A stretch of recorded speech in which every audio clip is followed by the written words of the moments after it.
Guys, today I'm taking you on the Via Dolorosa. It represents the path that Jesus would have taken on his way to his crucifixion.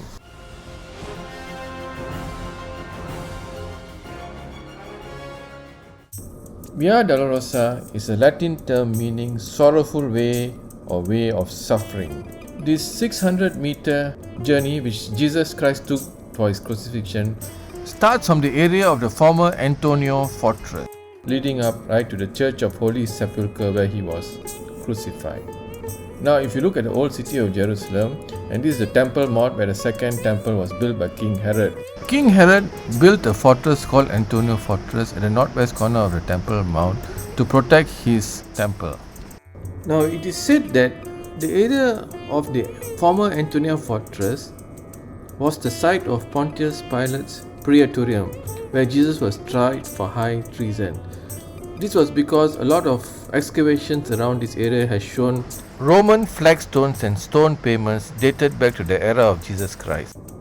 In fact, the teaching of John in chapter 19 verse 13 of the Bible corresponds to this. When Pilate heard these words, he brought Jesus outside and sat on the judge's bench at a place called the Stone Pavement, or in Hebrew, Gabbatha. The Stations of the Cross are a 14-step Catholic devotion, and it commemorates Jesus Christ's last day on earth as a man.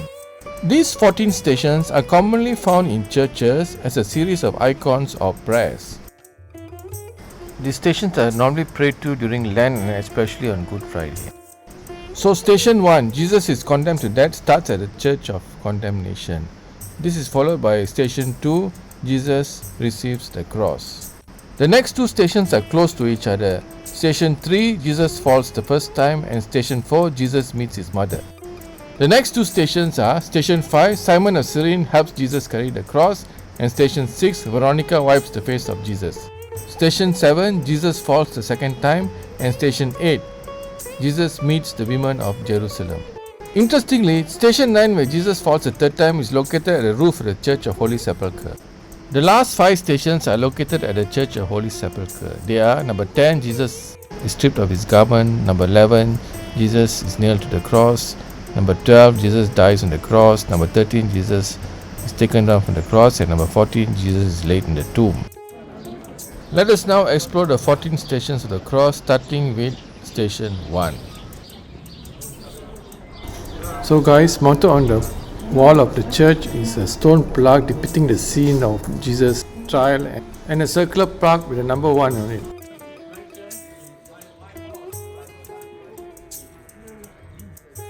This place is called the Sanctuaries of the Flagellation and the Condemnation.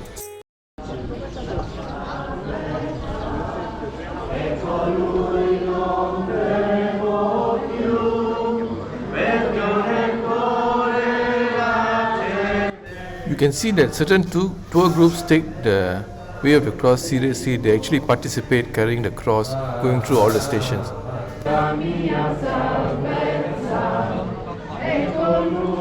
So the Sanctuary of the Flagellation here, which composed of the buildings of the Church of Flagellation and the Chapel of Condemnation, are related to the memory of Jesus' Passion. It starts here.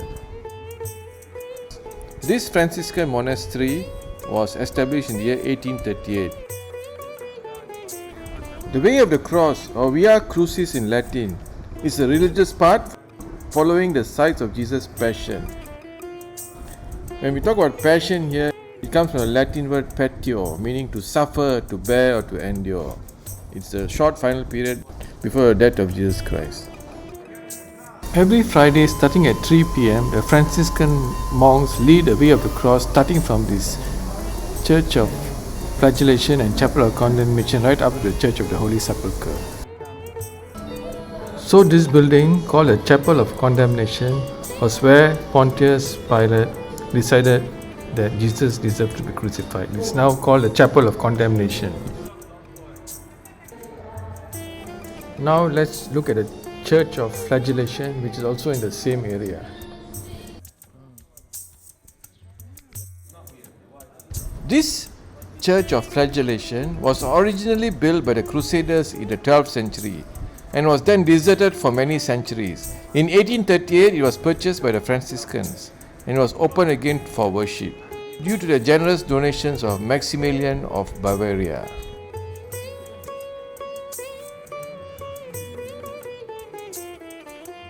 In 1929, the architect Antonio Barluzzi restored the church, preserving its medieval style.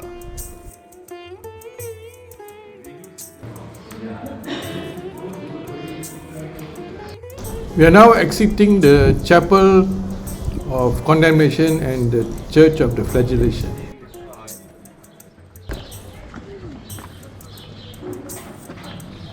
So guys, you can see now we are approaching the second station where Jesus starts to carry the cross, and you can see the marker over here saying that it's station 2.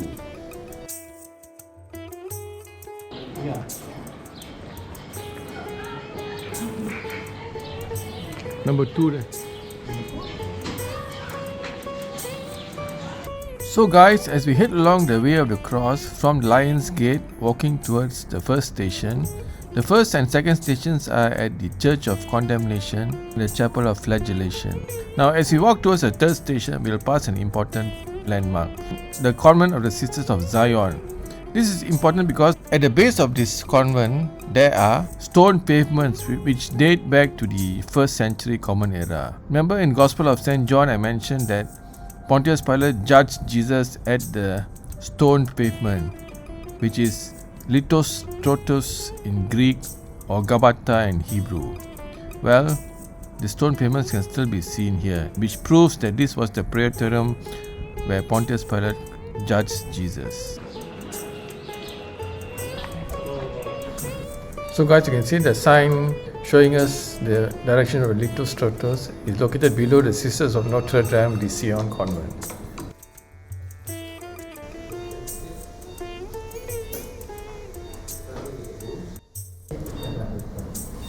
So guys, you can see the stone pavements here which date back to the 1st century Common Era, the time of Jesus' sentencing by Pontius Pilate. And you can see the sign label here, Litostrotos, meaning stone pavement in Greek. So now guys, after seeing the Litostrotos, we are walking towards this junction here. And at the junction here, you turn left, you got the third and fourth station. The third station is Jesus falls the first time, and the fourth station, Jesus meets his mother. So guys, you see we are turning left at this T junction here, and just on the left here you can see we're coming towards the third and fourth stations of the cross.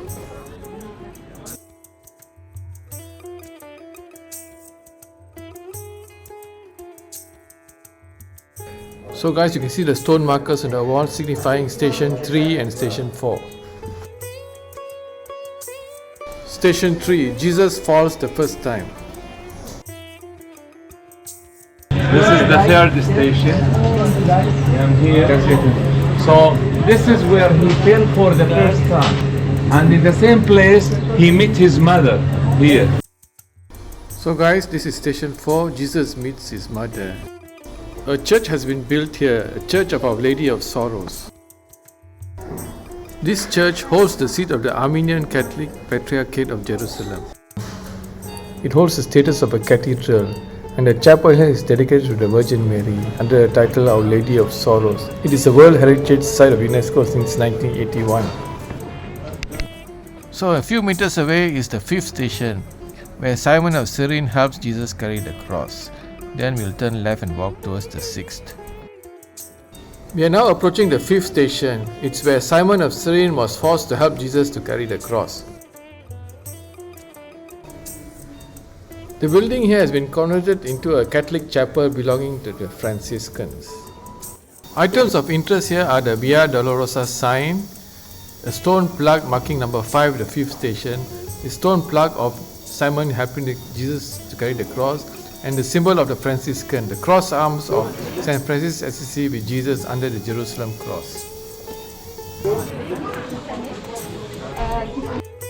The inscription on the lintel on the entrance to this chapel says in Latin, "On Simon of Cyrene, this cross is imposed." And this is a close-up view of the Jerusalem cross. It consists of one large cross with 4 smaller crosses in each corner. the cross that was adopted by the Franciscan order. Oh, Jesus rested his hand there. This piece of stone here where everyone is touching is supposed to be the place where Jesus put his hand on when he felt weak while carrying the cross.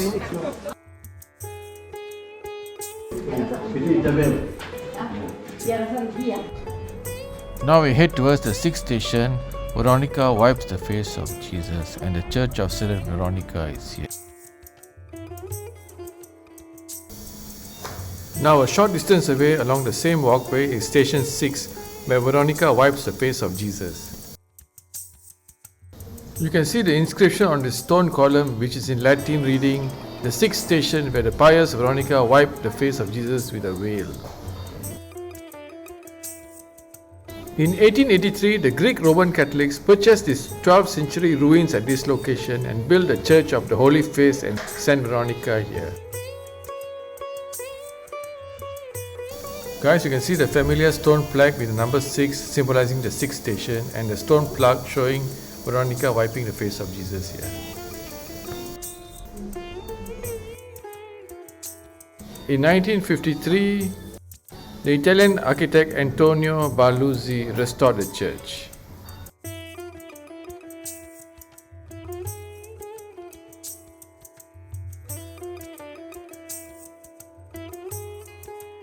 Now we head towards the seventh station. So here is the seventh. You will see it. Next station is station 7, where Jesus falls the second time. And you can see the stone plaque here showing that this is station 7, and there is a Franciscan chapel built at this spot. Let's explore the small Franciscan chapel built to commemorate this station. This Franciscan chapel was built in the 19th century. This Roman column here was supposed to date back to the time of Christ.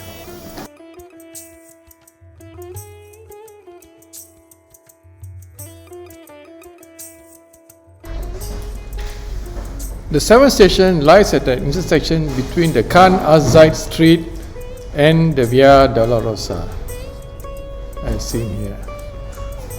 And these mark the gates of the city wall of Jerusalem in those days. Now guys, as we head towards the 8th station, let me remind you, in those days, all these buildings which are present now were not around. In fact, in the times of Jesus, the gates of the city of Jerusalem ended at this street here. That is why it is mentioned in the New Testament that Jesus was crucified outside the walls of the city of Jerusalem, in Golgotha or Calvary. So guys, we're going to walk up to the 8th station where Jesus met the women of Jerusalem, and then we're heading back downwards, back the same street, turn right. We're going up a series of staircases to reach the roof of the Holy Sepulchre Church where the 9th station is. Where's the 8th? The 8th there, you can see the 8th. The 8th station where Jesus meets the women of Jerusalem. You can see the marker, stone plaque there marking number 8, signifying that this is the 8th station. The 8th station commemorates a passage from the Gospel of Luke, which mentions that Jesus meets a group of women of Jerusalem while carrying the cross.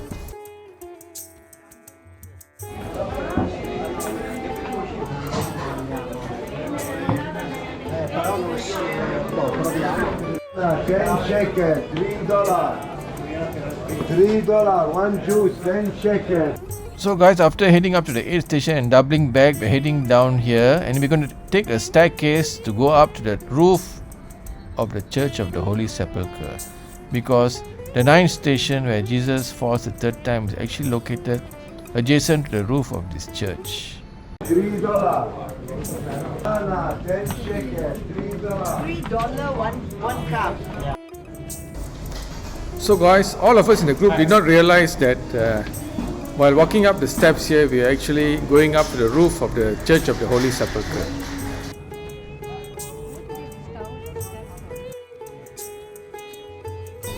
So guys, after walking up the steps, we are now on the roof of the Church of the Holy Sepulchre to reach station 9 where Jesus falls the third time.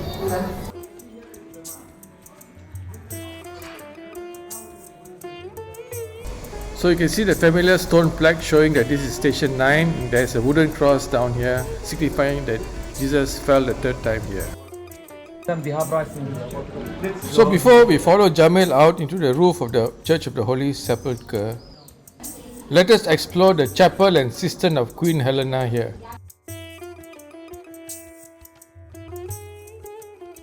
Emperor Constantine sent his mother Queen Helena to explore where Jesus died, and during her explorations she found this cistern, and when she built this church here, the drinking water came from this cistern.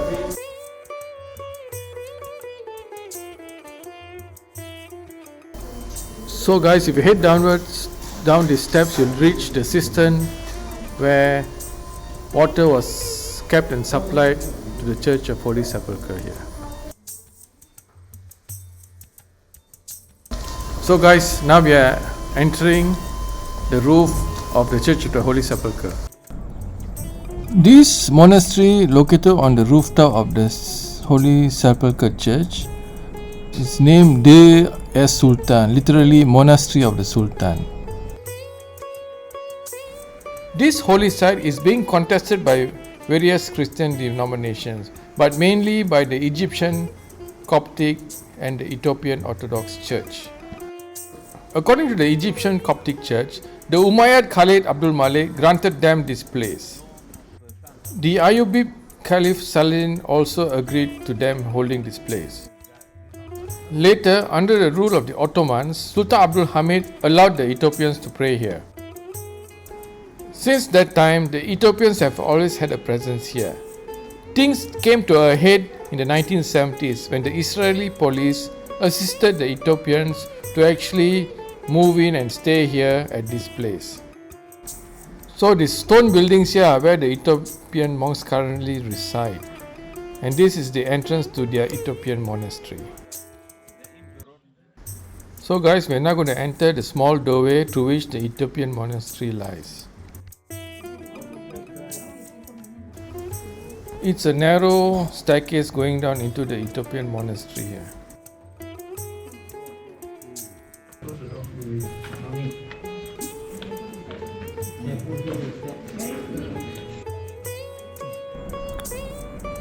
The picture here is interesting. It's a picture of King Solomon meeting Queen Sheba. According to Ethiopian history, Queen Sheba was the queen of Egypt and also Ethiopia, and she heard of King Solomon's wisdom and came to visit him in Jerusalem. They had a son together, and King Solomon tried to persuade the son to stay back in Jerusalem, but he insisted on going back to Ethiopia. According to history too, when the son of King Solomon returned to Ethiopia, he actually took the Ark of the Covenant with him. King Solomon had to replace the Ark with a copy in Jerusalem so as not to lose face.